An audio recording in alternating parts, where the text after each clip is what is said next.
Classes previous lecture में हमने electro होता क्या है देखना जरा। अगर हम बेंजीन रिंग लेकर के डायरेक्ट उसमें हेलोजन डाल दें किसी लोइस एसिड की प्रेजेंस में, और लोइस एसिड आपको पता है जिसके पास एक लोन पेयर की डेफिशिएंसी होती है AlX3, आप ले सकते हो FeCl3, आप ले सकते हो ZnCl2 और आप यूज कर सकते हो BF3। अगर आप बेंजीन में डायरेक्ट हेलोजन डाल दें लोइस एसिड की प्रेजेंस में तो हमें मिलता है हेलोबेंजीन।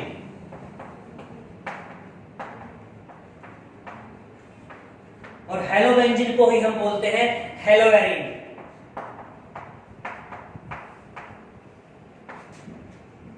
हमने क्या किया, बेंजीन रिंग ली, बेंजीन रिंग में हमने हेलोजन डाला लुईस एसिड की प्रेजेंस में और हमें मिला हेलोबेंजीन जिसको बोलते हैं हेलोवेरिन। इसका मैकेनिज्म देखते हैं कि मैकेनिज्म में ये क्या होगा। वैसे जनरल मैकेनिज्म हम पढ़ चुके हैं इलेक्ट्रोफिलिक सब्स्टिट्यूशन रिएक्शन का प्रीवियस लेक्चर में। होता क्या है, सबसे पहले हमने लिया बेंजीन रिंग, बेंजीन में हमने क्या डाला X2, हुआ क्या, फिर हमने क्या लिया AlCl3 या सॉरी AlX3, कोई भी हेलोजन, एल्यूमिनियम ट्राई हैलाइड। अब हुआ क्या, यहां देखो जरा ध्यान से, जब हमने X2 लिया और हमने साथ में क्या लिया एल्यूमिनियम ट्राई हैलाइड, तो इसके पास इसका ऑक्टेट कंप्लीट नहीं है, तो ये यहां से इलेक्ट्रॉन को विड्रॉ कर देगा। अब ये इसने अपने इलेक्ट्रॉन्स को दे दिए तो ये एक्सपोज एल्यूमिनियम ले लिए, एल्यूमिनियम नेगेटिव, और 3 हेलोजन तो इसके पास पहले ही जुड़े और एक हेलोजन ये जुड़ गया, हमारे पास ये हो गया। मतलब यहां से क्या हुआ, X पॉजिटिव निकला और क्या निकला,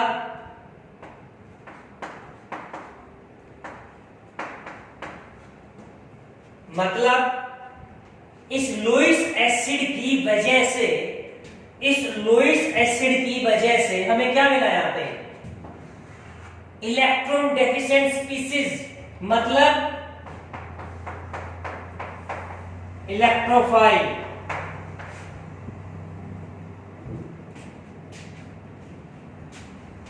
इस लुईस एसिड की वजह से हमें यहां क्या मिल गया, इलेक्ट्रोफाइल मिल गया।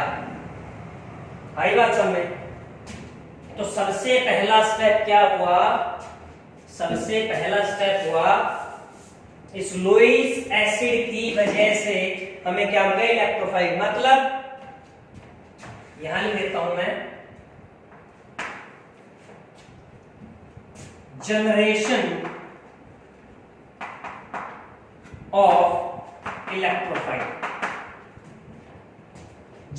Of electrophile by Lewis acid. अब सेकंड स्टेप में क्या हुआ,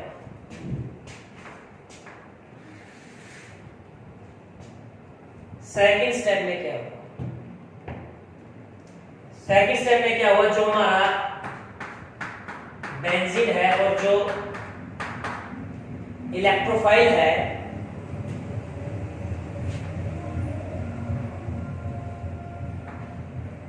ये यहां पे और ये यहां पर अटैक कर देगा। मैकेनिज्म में आपको बता ही चुका हूं।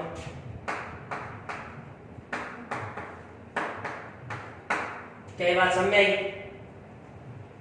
ये इलेक्ट्रॉन यहां जाए नेगेटिव चार्ज या पॉजिटिव चार्ज और नेगेटिव चार्ज को इलेक्ट्रॉन देकर अपने साथ जोड़ दिया। ये बताया था आपको सिग्मा कॉम्प्लेक्स, वैलेंस स्ट्रक्चर और hybrid structure, resonance hybrid structure में तो इसमें रेजोनेंस होती है, बताया था आपको। तो सेकंड क्या हुआ, यहाँ पर अटैकिंग ऑफ इलेक्ट्रोफाइल। सबसे पहले लुईस एसिड ने क्या किया, इलेक्ट्रोफाइल को निकाला, फिर क्या हुआ, attack of electrophile on benzene ring. Third क्या हुआ, थर्ड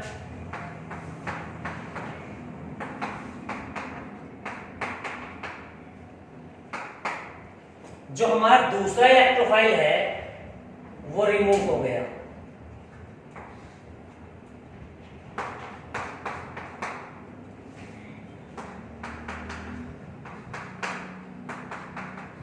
H पॉजिटिव। हमारे पास बेंजीन था, बेंजीन से क्या बना, इलेक्ट्रोफाइल यहाँ पे क्या हो गया, हमने X लिया, X ने यहाँ पे अटैक किया, तो यहाँ पे अटैक ऑफ इलेक्ट्रोफाइल, मतलब जो X है तो यहाँ पे X लिखो, और यहाँ पे क्या होगा X। आई बात समझ में? तो हेलोबेंजीन बना, बेंजीन का हेलोजिनेशन किया, हेलोबेंजीन बना। ये इसका मैकेनिज्म है कैसे बना। अब हमारे पास क्या बचा सॉल्यूशन में, एक तो हमारे पास हेलोबेंजीन बचा, एक हमारे पास H पॉजिटिव बचा, और एक हमारे पास जो ये बचा था ये रह गया। तो ये तो हमारा बन गया। जो हमारा ये बचा है AlX4 नेगेटिव और यहां से H पॉजिटिव, ये H पॉजिटिव, ये AlX4 किस में टूट जाएगा, वापस टूट जाएगा ये AlX3 और प्लस X नेगेटिव में।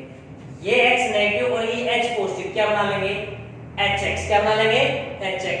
तो ये H पॉजिटिव और ये X नेगेटिव वापस से HX बना लेंगे, और वापस से जो लुईस एसिड था हमारा रीजनरेट हो जाएगा। और आपको पता है एक बार इसने रिएक्शन में पार्टिसिपेट किया और वापस से ये रीजनरेट हो गया, मतलब it act as a catalyst. Catalyst पता ना आपको, कैटालिस्ट ऐसी चीज होती है जो रिएक्शन में पार्टिसिपेट करते हैं लेकिन वापस रीजनरेट हो जाती है सॉल्यूशन के अंदर या रिएक्शन के अंदर ही। आई बात समझ में? तो हमारे पास पहले ग्रुप क्या बना, हेलोबेंजीन और HX, मतलब HX। सिंपली यहाँ पे यहाँ से एक H निकला, एक X, HX और एक X यहाँ जुड़ा, सिंपल जो हम बोलते हैं। लेकिन ये किस तरीके से हुआ, ये इस तरीके से हुआ।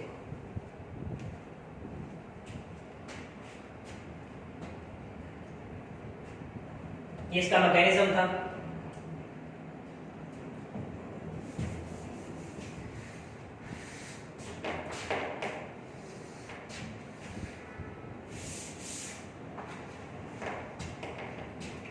होता क्या है, अब हैलोजन अगर मैं X की जगह पर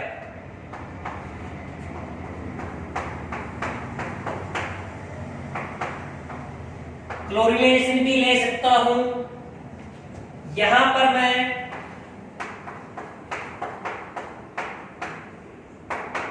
ब्रोमिनेशन भी ले सकता हूं, और यहां पर मैं मतलब ब्रोमीन ले सकता हूं, यहां पे आयोडीन भी ले सकता हूं। मतलब मैं बेंजीन का हेलोजिनेशन करवा, बेंजीन का क्लोरीनेशन, बेंजीन का ब्रोमिनेशन, बेंजीन का आयोडीनेशन, ये मैंने यहां पर रिएक्शन ली। और आपको पता ही है कोई भी लुईस एसिड जैसे AlX3 यहां पे ले लिया, AlCl, यहां पे ले लिया AlBr3, यहां पे क्या ले लिया AlI। जैसे यहां पे बेंजीन के साथ हेलोजन जुड़ा, मैकेनिज्म आपको बताया मैंने, यहां क्या जुड़ जाएगा, क्लोरीन, यहां क्या जुड़ जाएगा ब्रोमीन, यहां क्या जुड़ जाएगा आयोडीन। और जैसे यहां पर HX बना, यहां पे क्या बन जाएगा HClX, इधर Cl है, HBr है, और ये क्या हो जाएगा HI। ये जनरल रिएक्शन में मैंने आपको जो बताई है। अगर बेंजीन का क्लोरीनेशन किया लुईस एसिड की प्रेजेंस में तो क्या बना क्लोरोबेंजीन, ब्रोमिनेशन किया ब्रोमेंजीन, और आयोडीनेशन किया तो आयोडोबेंजीन बनना चाहिए। देखो हमने जब क्लोरीनेशन करवाया तो क्लोरोबेंजीन बना, ब्रोमिनेशन करवाया तो ब्रोमोबेंजीन बना, और जो आयोडोनेशन करवाया बेंजीन का तो आयोडोबेंजीन बनना चाहिए नहीं बनना चाहिए। ये बंद तो जाता है, ये बंद तो जाता है, but it is very strong reducing agent. HI is very strong reducing agent. एक बार बेंजीन में आयोडीन डाला लुईस एसिड की प्रेजेंस में, एक बार तो ये बन जाएगा, लेकिन इस स्ट्रॉन्ग रिड्यूसिंग एजेंट की वजह से वापस ये इसके साथ रिएक्शन करके वापस ये बन जाएगा। मतलब रिएक्शन क्या हो जाएगी? रिवर्सिबल। क्या हो जाएगी? रिवर्सिबल। हमने अपने फायदे के लिए बेंजीन में एक बार आयोडीन डाला और हमारे पास ये बन गया, लेकिन तुरंत उसी टाइम वापस ये बन गया। इसका मतलब ये तो बना ही नहीं, या यूं मानो आप ना के बराबर बना, मतलब ये रिएक्शन ऐसे नहीं होगी। सुना दोबारा ध्यान से, क्लोरीन डाला तो क्लोरीन बेंजीन बना, ब्रोमीन डाला तो ब्रोमो बेंजीन बना, आयोडीन डाला तो आयोडो बेंजीन बना और HI बना। स्ट्रॉन्ग रिड्यूसिंग एजेंट होने की वजह से, मतलब बहुत बड़ा बॉन्ड है इनके बीच में, बड़ा साइज है आयोडीन का, और जल्दी से ये टूट जाएगा और ये पॉजिटिव नेगेटिव हो जाएगा। तो इसने H को लूज कर दिया, मतलब क्या हुआ? इसने H को जल्दी से लूज कर दिया और आयोडीन नेगेटिव को भी जल्दी से लूज कर दिया, बिकॉज यहाँ पे बॉन्ड लेंथ क्या है? बहुत बड़ी है। तो इसकी क्या हो गई? इसकी ऑक्सीडेशन होगी। H का लूज करना क्या होता है? ऑक्सीडेशन। और ऑक्सीडेशन होगी तो क्या हो गया? ये रिड्यूसिंग एजेंट, बहुत अच्छा रिड्यूसिंग एजेंट है। तो एक बार जब हमने इसमें डाला तो ये तो बन गया, लेकिन वापस से तुरंत उसी टाइम वापस ये बन गया, मतलब ये प्रोडक्ट बिल्कुल ना के बराबर बना, मतलब ये रिएक्शन आयोडो बेंजीन बनाने काम नहीं आएगी। तो हमें कुछ ऐसा करना पड़ेगा कि जब इसको इसमें डाले ये बन जाए तो वापस इसमें रिएक्शन ना करे। इसने रिएक्शन इसके साथ एक बार इसमें डाला, ये बना, और वापस इसने इसके साथ रिएक्शन कर ली तो ये बना। अब इसने इसके साथ रिएक्शन क्यों की? क्योंकि यहां क्या है? H और I के बीच में बहुत लेंथी बॉन्ड है और बहुत बड़ा बॉन्ड है, तो H पॉजिटिव जल्दी रिलीज हो जाएगा। अब H पॉजिटिव जल्दी रिलीज हुआ तो ऐसे क्या मिला हमें? I negative. तो I नेगेटिव जितना जल्दी रिलीज होगा यहां से, उतना ही जल्दी इसके साथ रिएक्शन करके वापस ये बना लेगा। इसलिए हमें कुछ ऐसा करना होगा कि HI ना बने, मतलब यहां से I नेगेटिव प्रोड्यूस ना हो, ताकि रिएक्शन वापस ये ना बने और हमें प्रोडक्ट आयोडो बेंजीन मिल जाए। देखते हैं कैसा होगा। हुआ क्या था? हुआ कुछ ऐसा था, जब हमने इसे आयोडीन डाला AlI3 की प्रेजेंस में, तो क्या बना? Iodo benzene plus HI। अब ये बहुत स्ट्रॉन्ग रिड्यूसिंग एजेंट है, वापस इसके साथ रिएक्शन करके ये बना लेगा, मतलब ये बनने की पॉसिबिलिटी बिल्कुल खत्म होगी, मतलब रिएक्शन ऐसे नहीं होगी। क्यों? क्योंकि यहां से I नेगेटिव जल्दी प्रोड्यूस हो जाता है। अगर I नेगेटिव प्रोड्यूस होगा तो ये इसके साथ रिएक्शन करके वापस ये बना लेगा। अब हमें कुछ ऐसा करना है कि यहां से I एक बार ये बन जाए और फिर यहां सॉल्यूशन में I नेगेटिव प्रोड्यूस ना हो, तो उसके लिए हम क्या करेंगे? उसके लिए हम डाल देंगे यहाँ पे ऑक्सीडाइजिंग एजेंट।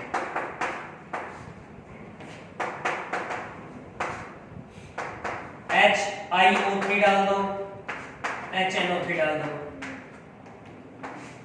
तो क्या होगा? तो जो HNO3 है और I2 है, ये दोनों रिएक्शन करके हमें, ये एक ऑक्सीडाइजिंग एजेंट है, ये इसकी ऑक्सीडेशन कर देगा, जिससे यहाँ पे I पॉजिटिव और NO2 मिल जाएगा। ये एक ऑक्सीडाइजिंग एजेंट है और ये क्या कर देगा? आयोडीन की ऑक्सीडेशन कर देगा। तो हमें क्या मिला यहां से? I पॉजिटिव और NO2 मिला। अब यहाँ पे अकेला क्या है? I positive. अब ये यहां आ जाएगा और ये इस पे अटैक कर देगा, तो क्या बना? Iodo benzene. देखना जरा क्या होगा? ये बेंजीन है और यहां से क्या प्रोड्यूस हुआ? इसकी वजह से I पॉजिटिव और I पॉजिटिव पे अटैक कर देगा, तो यहाँ क्या बन जाएगा? Iodo benzene. और प्लस में यहाँ से क्या रिमूव हो जाएगा? H पॉजिटिव रिमूव हो जाएगा। यहाँ अकेला H पॉजिटिव रिमूव हुआ, क्या यहाँ पे I नेगेटिव रिमूव हुआ? नहीं हुआ। इस जैसे रिएक्शन बैकवर्ड बहुत कम जाएगी, ना के बराबर जाएगी। आई बात समझ? तो क्या है, अगर हम बेंजीन का डायरेक्ट आयोडीनेशन करवाएं तो एक बार तो आयोडो बेंजीन बन जाएगा, लेकिन वापस रिएक्शन रिवर्सिबल हो जाएगी। तो हमें ये प्रोडक्ट ज्यादा मिलेगा और ये प्रोडक्ट कम मिलेगा। इसलिए हमें कुछ ऐसा करना है कि रिएक्शन वापस ना जाए। तो ऐसा करने के लिए हम यहाँ पे I2 के साथ कोई भी ऑक्सीडाइजिंग एजेंट डाल दें, जिस ऑक्सीडाइजिंग एजेंट की वजह से यहाँ पे क्या हो जाए, I हमें मिल जाए, I पॉजिटिव इलेक्ट्रोफाइल यहाँ अटैक करके आयोडो बेंजीन डाले और आगे रिएक्शन ना हो। अब होता क्या है, तो ये रिएक्शन इस तरीके से नहीं होगी, रिएक्शन इस तरीके से होगी। तो जो आयोडोनेशन ऑफ बेंजीन है,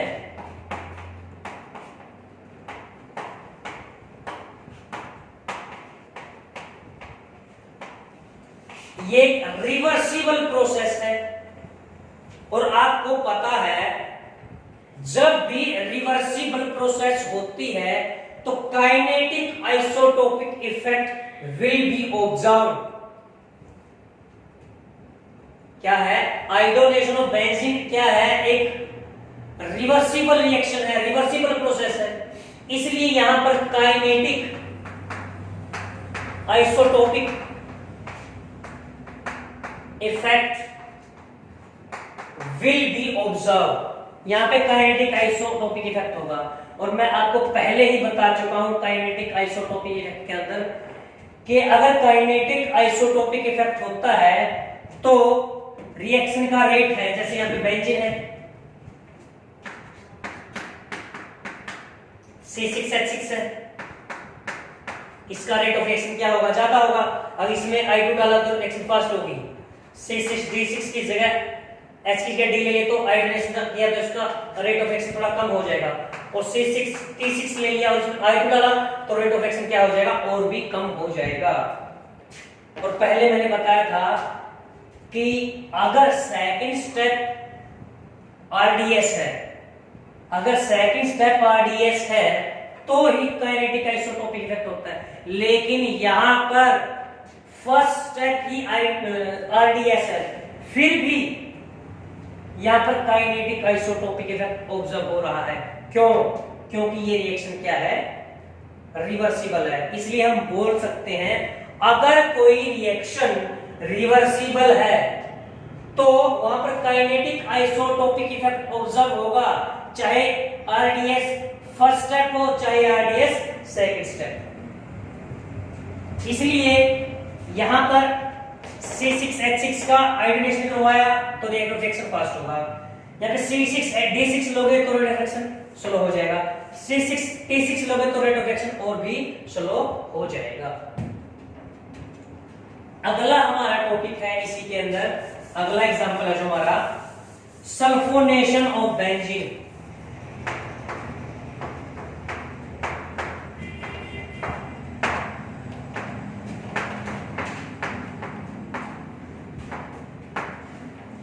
अगला जो हमारा टॉपिक है वो है सल्फोनेशन ऑफ बेंजीन। देखते हैं क्या होता है। हमने क्या किया, बेंजीन लिया, अब बेंजीन लिया, बेंजीन में हमने H2SO4 डाल दिया,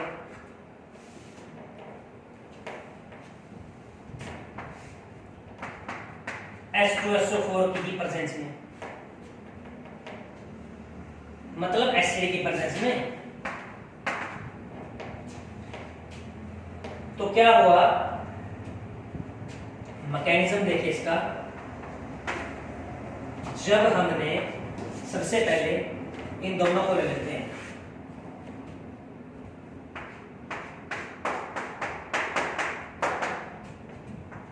H2SO4, बेंजीन का सल्फोनेशन करना है तो सल्फ्यूरिक एसिड डालना पड़ेगा और एसिड की प्रेजेंस में डालना पड़ेगा। तो 2H2SO4 ले लिया, एक ये किस में डिसोसिएट हो गया, यहां से हमें मिला H3O positive plus HSO4 negative plus SO3। जब हमने इसमें डाला तो हमें यहां से क्या मिला, ये तीनों चीज मिली, और इन तीनों में से SO3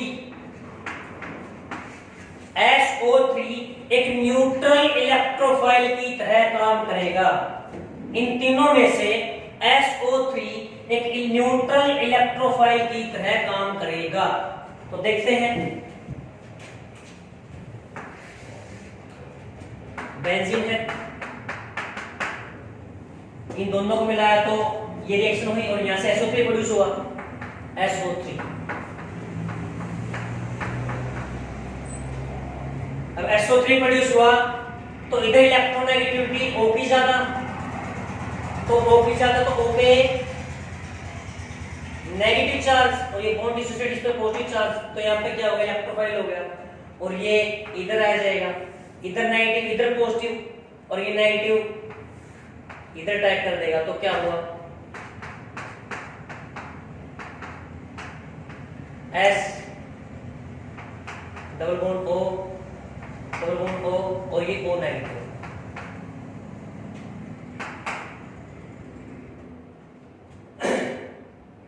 हमारे पास ये बन गया। उसके बाद क्या हुआ, हमारे पास क्या था सॉल्यूशन में, एक तो HSO4 नेगेटिव है, यहां पे हमारे पास H भी है और हमारे पास सॉल्यूशन में क्या बचा है, एक तो HSO4 नेगेटिव बचा है और यहां से ये H रिमूव हो जाएगा।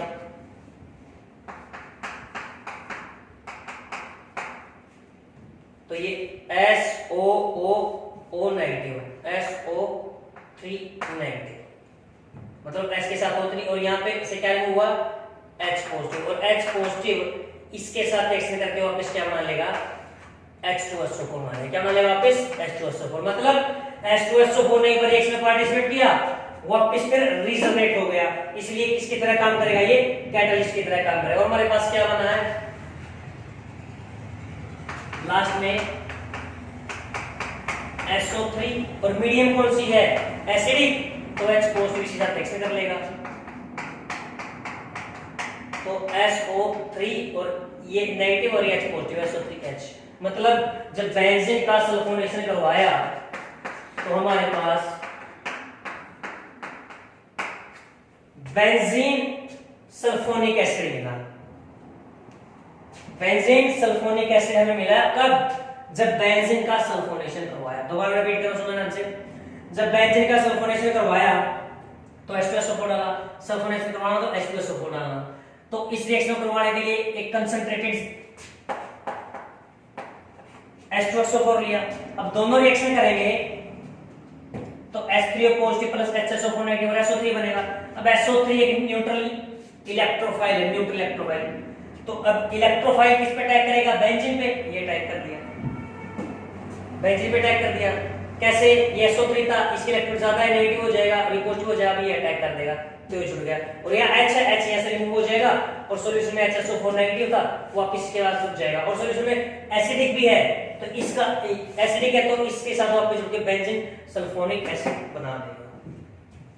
और जो ये रिएक्शन होती है ये भी रिवर्सिबल होती है, जो रिएक्शन होती है ये भी रिवर्सिबल होती है, इसलिए इसके अंदर भी काइनेटिक आइसोटोपिक इफेक्ट ऑब्जर्व होगा।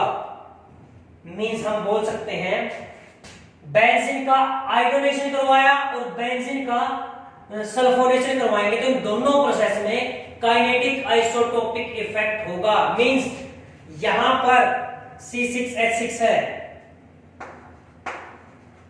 और इसके साथ रिएक्शन करवाई तो रेट ऑफ रिएक्शन फास्ट होगा।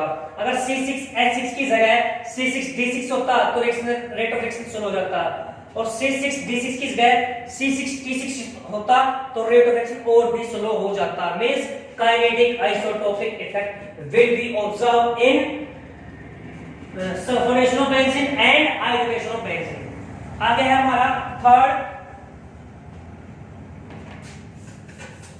Nitration of benzene.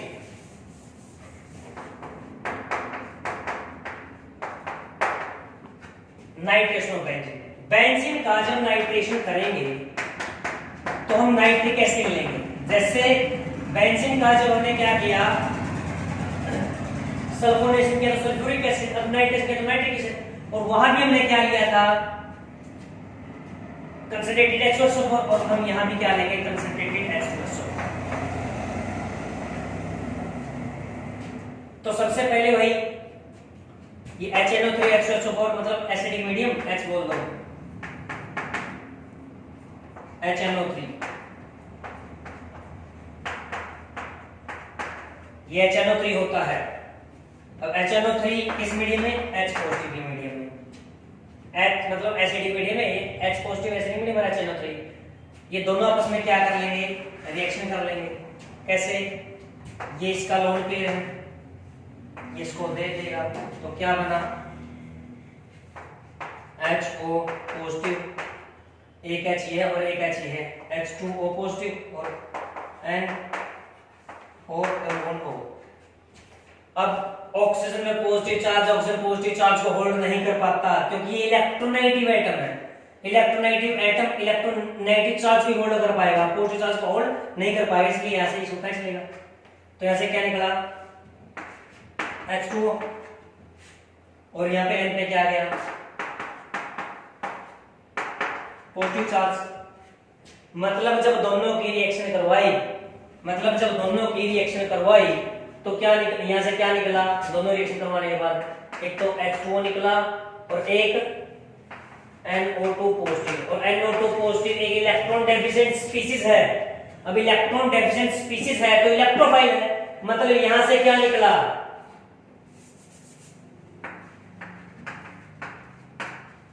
इलेक्ट्रोफाइल। और हम इलेक्ट्रोफिलिक सब्स्टिट्यूशन रिएक्शन का पढ़ चुके हैं। जब इन दोनों को रिएक्ट हुआ है तो NO2 react electrophile NO2 positive और अब इसके अटैक कर देगा तो बेंजीन पे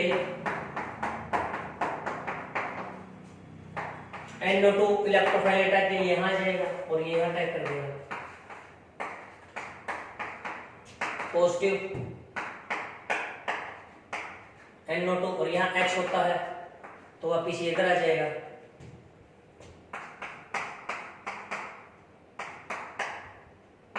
NO2 प्लस H पॉजिटिव यहां से जनरेट हुआ था और यही वापस आके मिल जाएगा। तो क्या बना? नाइट्रोबेंजीन।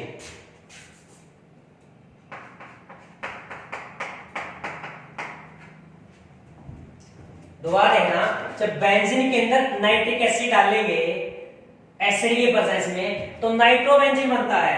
बेंजीन के अंदर हाइड्रोजन डाला तो हेलोबेंजीन, बेंजीन के अंदर सल्फ्यूरिक एसिड डाला तो सल्फोबेंजीन, और जब नाइट्रिक एसिड डाला तो नाइट्रोबेंजीन। मैकेनिज्म क्या है? जब बेंजीन के अंदर नाइट्रिक एसिड डाला तो इन दोनों ने रिएक्शन करके यहां से एक इलेक्ट्रोफाइल प्रोड्यूस कर दिया, क्या था? जो NO2, और NO2 फिर इस पे अटैक कर देगा, NO2 ने यहां पे अटैक कर दिया और नाइट्रोबेंजीन बन गया और यहां से ये H रिमूव हो जाएगा, नाइट्रोबेंजीन बन गया। ये थे हमारे 3 एग्जांपल इलेक्ट्रोफिलिक सब्स्टिट्यूशन रिएक्शन के।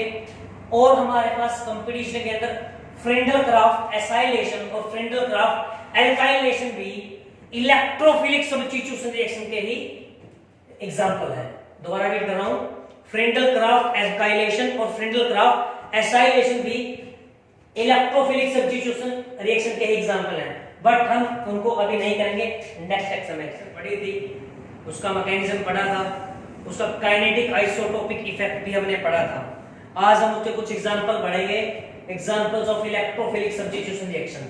सबसे पहला है halogenation of benzene, second example sulphonation of benzene, third nitration of benzene, fourth example है फ्रेंडल-क्राफ्ट रिएक्शन। इसके 2 टाइप है, एल्काइलेशन और एसाइलेशन। सबसे पहले हम स्टार्ट करते हैं हैलोजिनेशन ऑफ बेंजीन से।